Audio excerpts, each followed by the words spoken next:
بيبدأ الفيلم في مزرعة جوه قرية ريفية، وبنشوف صاحب المزرعة هو بيضرب الجرس علشان يصحي أولاده. ولما الابن الصغير اللي كان اسمه فانيا بيسمع الجرس بيروح لإخواته بسرعة علشان يصحيهم، وإخواته بيقوموا يجروا علشان يروحوا لأبوهم. أما فانيا في وقت ما كان بيجري بيتكعبل وبيقع على الأرض، ولما بيشوف القنفذ بتاعه بياخده وبيخبيه في الطاقية بتاعته. ولما إخواته بيوصلوا عند أبوهم بيوريهم وهو متضايق اللي حصل للمحصول بتاعهم، وكلهم بيكونوا مصدومين لما بيشوفوا إن المحصول اتدمر. وواحد منهم بيقول لأبوه أكيد حيوان هو اللي داس على الأرض وعمل فيها كده. ولما فانيا بيوصل أبوهم بيقول لهم لازم حد فيكم يفضل صحي يحرس الأرض علشان يقدر يمسك الحيوان ده لو رجع تاني. وبعد ما بيمشي الأخين الكبار بيفضلوا يبصوا لفانيا وبيقولوا له يستعد لأن هو اللي هيحرس الأرض. وفانيا بيوافق وما بيقول لهمش أي حاجة. وبنشوفه بالليل هو قاعد مع القنفذ بتاعه بيتكلم معاه علشان يسلي وقته، ومرة واحدة بيسمع صوت غريب وبيقوم علشان يشوف مصدر الصوت جاي منين. ولما بيبص حواليه مش بيلاقي حاجة، وفجأة بيشوف حصان ضخم جاي من وراه، وبيعرف ان الحصان ده هو اللي بوظ ارضهم، وبيحاول انه يرمي عليه الحبل علشان يمسكه. ولما بيلاقي ان الحبل مش بيتحرك بيفتكر انه ما قدرش يمسكه، لكن فجأة الحبل بيتحرك بسرعة جدا، وفانيا بيمسك فيه وبيحاول انه يسند نفسه علشان ما يقعش، لكن الحصان بيكون سريع وقوي جدا وعشان كده بيسحبه معاه وبيفضل يجري. ولما فانيا بيشوف الحصان وهو بينور بيعرف انه هو حصان سحري، وفجأة الحصان بيطير بيه، وفانيا بيبقى مبهور وهو بيراقب المنظر من فوق. وبعد شوية الحصان بيقع على الأرض تاني وفانيا بيقع، وكل ده واخواته وأبوه بيكونوا نايمين ومش حاسين بأي حاجة. وبعد كده فانيا بيسمع صوت الحصان كأنه بيستنجد بيه، ولما بيبص عليه بيلاقيه بيغرق في البحيرة، وعلى طول بيمسك الحبل بسرعة علشان يحاول يطلعه لكنه مش بيقدر إن هو ينقذه. ولما بيبص وراه بيلاقي الساقية وبياخد الحبل وبيثبته فيها وبيفضل يلفها لحد ما بينجح إن هو يخرج الحصان وبينقذه. وبعدها بيروح للحصان وبيحس إن هو بيبص له بنظرات شكر، وفانيا بيترجاه إن هو ما يبوظش أرضهم ولا المحصول بتاعهم تاني. والحصان بيعمل صوت كأنه بيوعده إن هو مش هيعمل تاني كده أبدا. وبعدها فانيا بيفك الحبل اللي مربوط في رقبته وبيعرفه إن هو دلوقتي بقى حر ويقدر إن هو يمشي، وبيرفع الحصان رجله وبيشكره تاني، وبعدها بيسيبه وبيطير. وتاني يوم بنشوف فانيا وهو نايم في الاسطبل وبيصحى على صوت الخيول، ولما بيبص حواليه بيلاقي حصانين موجودين في الاسطبل بتاعه، وبيفتكر إن هو بيحلم لأنه أصلا ما عندهمش خيول. لكن فجأة بيسمع صوت حد بيتكلم معاه وبيلاقيه حصان سحر صغير، وبيعرفه إن هو اسمه جون، وبيقول له إن أمه اللي أنقذها امبارح هي اللي بعتاه، وبيعرفه إن هي بعتله الحصانين دول هدية. وفانيا بيكون فرحان جدا وبيروح لهم وبيكون مبهور بشكلهم الجميل. ولما بيسأل جون هل هو كمان هدية معاهم، جون بيعرفه إن الحصانين بس هما اللي هدية، أما هو فأمه بعتته ليه علشان يكون صديق ويساعده لو احتاج منه أي حاجة. ولما أبو فانيا بيصحى وبيشوف منظر الأرض بيكون متضايق جدا وبيندع على فانيا بصوت عالي. ولما جون بيلاقيه خايف بيقرب منه وبيطلب منه إن هو يركب عليه، وبيجري بسرعة كبيرة جدا وبيبعد عن المزرعة. وفانيا بيكون مصدوم من سرعته الكبيرة على الرغم إن حجمه صغير. ولما بيطلب منه إن هو يرجعه تاني علشان يجيب الحصانين ويبيعهم، جون بيعرفه إن هو مش محتاج يرجع لهم علشان يجيبهم، وبيصفر للحصانين بصوت قوي جدا، وفعلا بيسمعوه بيجروا من المزرعة وبيروحوا له. وبعد كده فانيا وجون بيوصلوا للسوق، والكل بيكون مبهور بجمال الحصانين، وبيفضلوا مكملين في طريقهم لحد ما فانيا بيلاقي نفسه قدام قصر الملك، وبتكون أمنيته إن هو يشوف الملك ويسلم عليه ويشتري منه الحصانين دول. وفي الوقت ده بنشوف الملك وهو بيراقب الشعب بالمنظر بتاعه، وبيشوف فانيا وهو في وسط السوق والناس كلها حواليه، وأول لما بيشوف الحصانين بيكون معجب بهم جدا، وعلى طول بينزل لفانيا وبيعرفه إن الحصانين دول بتوعه وإنه أكيد هو سرقهم من الاسطبل بتاعه، وبياخدهم منه وبيعرفه إن هو لو شافه تاني هيعاقبه. ومن كتر ما كان فانيا منبهر بالملك بيفضل ساكت ومش بيتكلم على الرغم إنه خد منه الحصانين بتوعه. وجون بيكون مستغرب من سكوته ده وبيقول له أنت لازم تاخد حقك منه. وفانيا بيفتكر فعلا إن هو محتاج فلوس وبيندع على الملك بصوت عالي، وبيوقف الموقف كله وبيروح يتكلم معاه. ولما بيسأل الملك هل ممكن أكون ملك زيك في يوم من الأيام، الملك بيبص له بكل غرور لأنه كان مستغرب من سؤاله، وبعد كده بيسيبه وبيدخل القصر تاني. وطبعا جون بيكون متضايق منه لأنه ما طلبش منه حقه، وفانيا بيكون عارف إن كلام جون صح وبيطلب منه إن هو يساعده المرة دي، وبيوعده إن هو يسمع كلامه بعد كده. وعلى طول جون بيصفر للحصانين علشان يطلعوا له، وفعلا بيطلعوا من بوابة القصر، والملك والحراس بتوعه بيطلعوا يجروا وراهم. وفي الوقت ده الملك بيطلب منهم إن هم يسيبوه ويروحوا يجيبوا له الحصانين بسرعة، وفعلا الحراس بيسمعوا كلامه وبيسيبوه. وبعد شوية الملك بيقع والحراس كلهم بيرجعوا له تاني. ولما فانيا بيشوف شكله بيفضل يضحك، وطبعا الملك بيكون عايز يعاقبه وبيسأل الوزراء بتوعه عن العقوبة المناسبة، وواحد من الوزراء بيقول له إنك ممكن تسجنه أو تدفعه غرامة كبيرة. بس لما فانيا بيروح يعتذر للملك، الملك بيغير رأيه وبيطلب من فانيا إن هو يشتري تشتغل عنده في الاسطبل بتاعه. وطبعا فانيا بيفرح جدا وبيوافق على طول،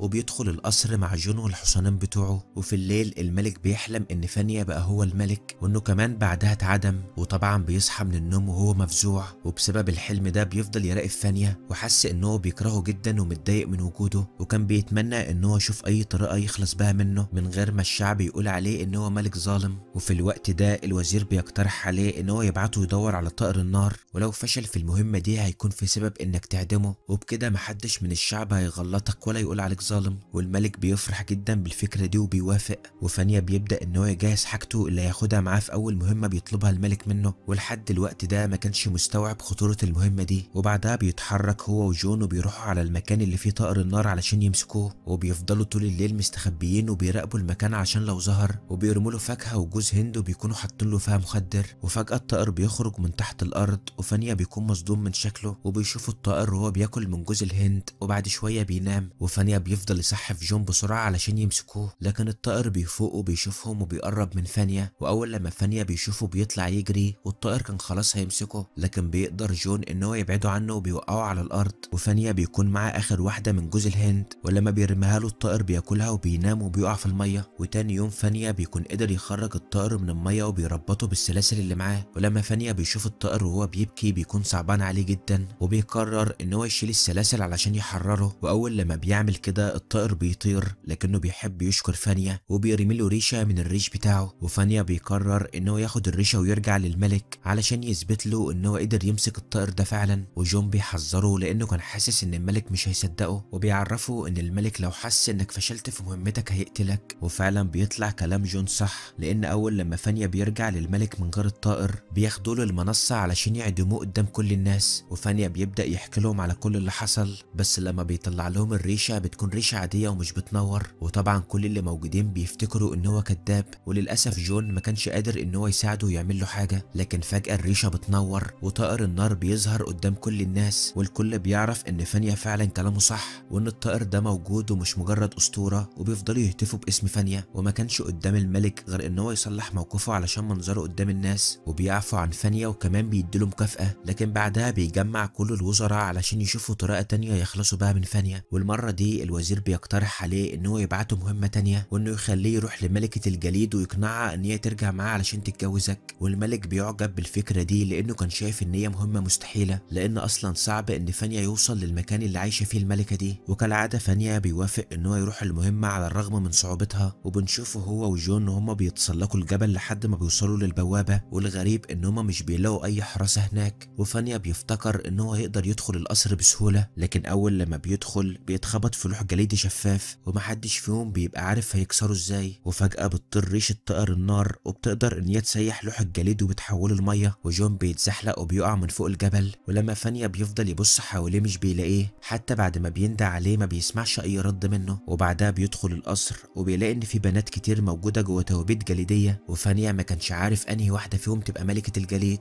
وريشه طائر النار بتطير تاني وبتقف على بنت، والبنت دي بتتكلم معاه وبتعرفه ان هي اسمها رينا، وبتأمره ان هو يبعد عنها. وفانيا بيعرف ان دي تبقى ملكه الجليد، وعلى طول بيروح لها وبيعرفها ان الملك عايز يتجوزها وان بعته هنا علشان ياخدها معاه. ولما رينا بتساله عن مواصفات الملك ده، فانيا بيقول لها على حاجات مش موجوده فيه اساسا علشان توافق، وبيساعدها علشان تخرج من التابوت، وبيقعوا هما الاتنين على الارض.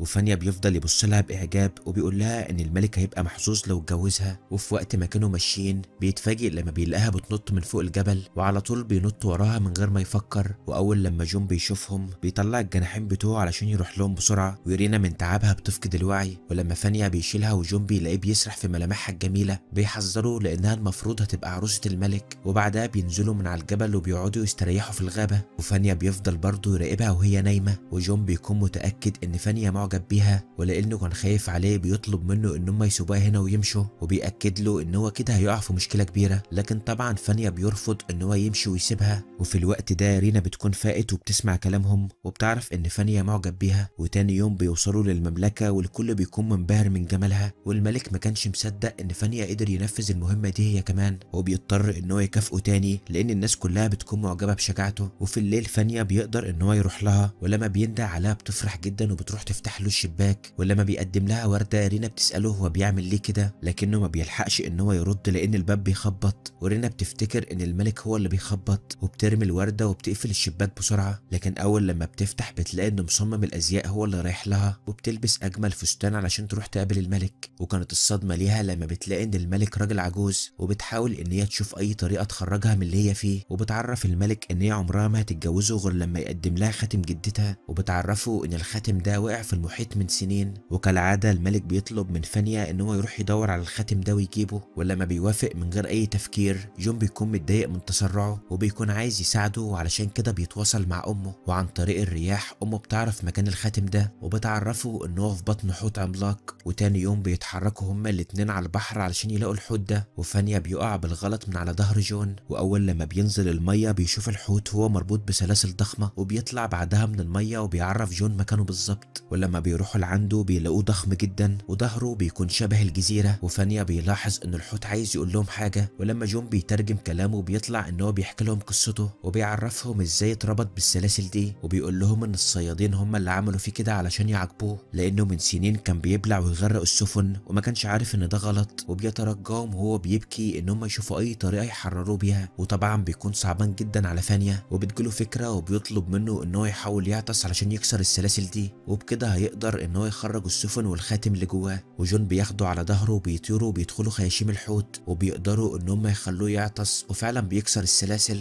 وكل السفن اللي كانت جواه بتخرج، والحوت بيشكرهم وبيبعت لهم الخاتم اللي كانوا بيدوروا عليه مع كابوريا. وبعدها بيرجعوا للمملكه، وفانيا بيطلع لاوضه رينا، بس من سوء حظه المره دي الوزير بيشوفه، وفانيا بيدخل لاوضتها وبيدي لها خاتم جدتها، وبعدها بيكون عايز يعترف لها بحبه، لكنه ما بيلحقش ان هو يقول لها لان الوزير والحراس بيقتحموا الاوضه عليه وبيمسكوه، والملك بيمسك بندقيته وبيضرب على جون نار، وفانيا بيفتكر ان هو خلص عليه، والمملكه كلها بتعرف ان فانيا اتحبس بتهمه خطف عروسه الملك وان عقوبته هتكون الاعدام. وفي الليل بيقدر جون ان هو يتواصل مع رينا، وبنعرف ان هو لسه عايش، وبعد ما بتحكي له على كل اللي حصل بتعرفه ان هي حاولت تعمل خطه علشان تتخلص من الملك، وانها راحت قالت له ان هي حلمت بيه حلم وحش، وانه هيموت في اقرب وقت بسبب انه كبير في السن، وانها عندها حل تقدر ترجعه بيه شباب تاني. ولما الملك بيسالها عن الحل ده بتعرفه ان الخاتم بتاع جدتها ده سحري، وانها ممكن ان هي تحوله لشاب عن طريق ان هو ينط في 3 براميل، وكل برميل فيهم بيكون في حاجه مختلفه، بس الملك بيكون قلقان وخايف ان هو يحصل له حاجه، وعلشان كده الوزير قال له ان هم يجربوا الاول على فانيا، وطبعا جون بيكون خايف جدا عليه، ورينا بتقول له ان هي لو حطت الخاتم في اول برميل وريشه طائر النار في تاني برميل وورده الحياه والموت في التالت، كده فانيا هيقدر ان هو يخرج حي وما يحصلوش اي حاجه. وجون بيقرر ان هو يروح يجيب الورده دي على الرغم ان هو مصاب، ورينا بتشكره جدا ان هو هيساعدهم وبتعرفه مكان الورده فين. وتاني يوم الكل بيتجمع علشان يشوفوا اللي هيحصل مع فانيا، وفي نفس الوقت بنشوف جون وهو بيجري باقصى سرعه علشان يجيب الورده ويرجع. وفي الوقت ده الملك بيعرفهم ان لو فانيا خرج سليم من البراميل هيعفوا عنه ويسيبه يعيش من غير ما يعدمه. وقبل ما فانيا بينط في البراميل بيعترف بحبه لرينا، وطبعا الملك بيكون متضايق جدا، ورينا بتخلع الخاتم بتاع جدتها وبترميه في البرميل، وبيقدر فانيا ان هو يخرج من اول برميل من غير ما يجرى له اي حاجه. ولما بيقع في تاني واحد بيكون في ميه ساقعه جدا وبتظهر ريشه طائر النار وبتقع في البرميل، وفانيا بيقدر يخرج منه برضه من غير ما يجرى له حاجه. وبعدها بيقع في اخر برميل وده بيكون اخطر واحد فيهم، وده طبعا لانه جون ما بيكونش لسه جاب الورده. وفي نفس الوقت ده بنشوف جون اللي قدر يوصل لمكان الورده، لكن قبل ما بياخدها الورده بتعرفه ان تمنها هيكون حياته، وعلى طول جون بيوافق من غير اي تفكير ان هو يضحي بحياته وبيقطفها. وبنشوف الكل وهو واقف ومتوقع موت فانيا، لكن اول لما بتقع الورده في البرميل الثالث بيخرج فانيا من غير ما يحصل له اي حاجه وبيكون لابس لبس جميل. وطبعا الملك بيكون متحمس جدا وبيرمي نفسه في اول برميل، وبكده بتكون قدرت رينا ان هي تخدعه، لانه بعد شويه بيخرج وهو جوه فقاعه واللي بتاخده المكان بعيد وبيختفي. وفي الوقت ده الشعب بيقرر ان فانيا هو اللي يكون الملك، لكن فانيا مش بيهتم بكل ده وبيكون قلقان جدا على جون وبيفضل يدور عليه في وسط الناس. ورينا بتاخده للمكان بتاعه، وجون بيبدا ان هو يحكي له على اللي حصل وبيطلب منه ان هو يسيبه لانه كده كده هيموت. وفانيا بيكون متاثر جدا بكلامه وما كانش مصدق ان هو ضحى بحياته حياته كلها علشانه. ورينا بتفضل تضحك وبتعرفهم ان كل ده كان اختبار من الوردة، وانها عملت كده علشان تعرف بس هو بيحبك قد ايه. وطبعا فانيا بيكون فرحان جدا لما بيعرف ان جون مش هيموت، وبنشوفهم كلهم بعد كده وهم بيحتفلوا في المملكة، وفانيا بيكون هو الملك زي ما اتمنى قبل كده، وبيقدر ان هو يتجوز رينا وبيخلص الفيلم على كده. يا ريت بقى لو كنت مكمل معايا لحد الوقت ده فما تنساش انك تحط لايك، ولو كنت لسه ما اشتركتش في القناة اشترك فيها علشان تتابع معايا اقوى ملخصات الافلام، واشوفكم في فيلم جديد، ويلا سلام.